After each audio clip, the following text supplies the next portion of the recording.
তো আগের ভিডিওতে বলেছিলাম যে এটাকে আমি আনবক্সিং না সরি খুলে দেখাবো ভেতরে কেমন কি রয়েছে আর এর প্রাইসটাও জানাবো। তো এটা রয়েছে আমার 8 ট্রানজিস্টরের উপরে একটা অ্যাম্পলিফায়ার। তো এটাকে আগে থেকে খুলে রেখেছি, টাইম বেশি নেবো না, খুলে দেখাচ্ছি ভেতরে কি রয়েছে।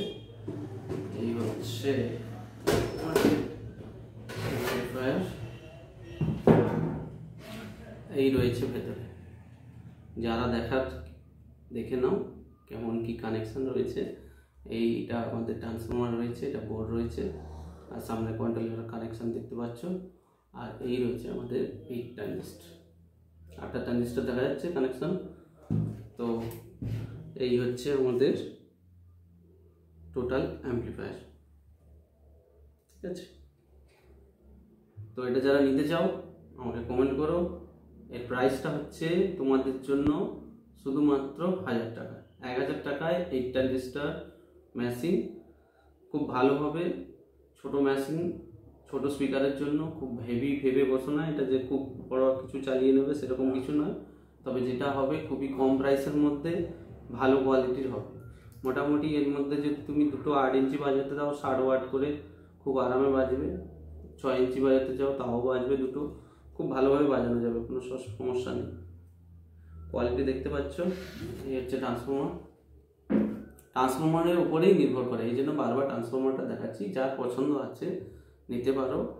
সরি, এতে অ্যাম্পিয়ার জিজ্ঞাসা করো না, এটা আমি একজনকে অর্ডার দিয়েছি কম প্রাইসের মধ্যে, যাতে তোমাদের কাছে পৌঁছে দিতে পারি, সেই জন্য সেইভাবে তৈরি করা হয়েছে। যা বললাম ওই লোড ক্যাপাসিটি রয়েছে। আর 8টা ট্রানজিস্টরের কানেকশান দেখতে পাচ্ছ। ট্রান্সফরমারটা এটাই রয়েছে, আর কিছু নেই, তেমন কিছু নয়। আর তো তোমরা জানো যে যেভাবে ইউজ করতে পারো। র্যাক চালানোর জন্য খুবই ভালো। টিউটার যদি বাজাতে চাও, টিউটারের এমনিতে ওয়াটেজ খুব কম হয়, আর টিউটার এতে ভালোভাবে বাজানো যায়। ভালো কোয়ালিটি টিউটার, খুব সুন্দরভাবে সাউন্ড বেরোয়। টিউটার নিয়ে কোনো সমস্যা নেই। ওকে, তাহলে শুধুমাত্র 1000 টাকার মধ্যে। আমি আমার হোয়াটসঅ্যাপ নাম্বার দিয়ে দেবো, কেউ যদি নিতে চাও আমাকে হোয়াটসঅ্যাপ করতে পারো, আমার শপে এসে নিতে পারো, বা অনলাইন ডেলিভারি যেতে চাও ডেলিভারি চার্জটা এক্সট্রা লাগবে, সেটা ভেবে তোমরা SMS করো। যদি ডেলিভারি চার্জ দিতে রেডি থাকো, তাহলে ডেলিভারি চার্জ দিয়ে 1000 টাকার মধ্যে এই মেশিনটা পেয়ে যাবে, কোনো অসুবিধা হবে না। আর একটু হ্যান্ডমেডের জন্য একটু হয়তো ক্যাবিনেটে যেখানে সেখানে একটু দাগ থাকতে পারে, কিন্তু খুব বেশি নয়। ক্যাবিনেটেরগুলো কিন্তু নতুন, কিন্তু একটু দাগ হ্যান্ড ফিটিংয়ে যেরকম হয়, আর তেমন কিছু না। ওকে, বাই।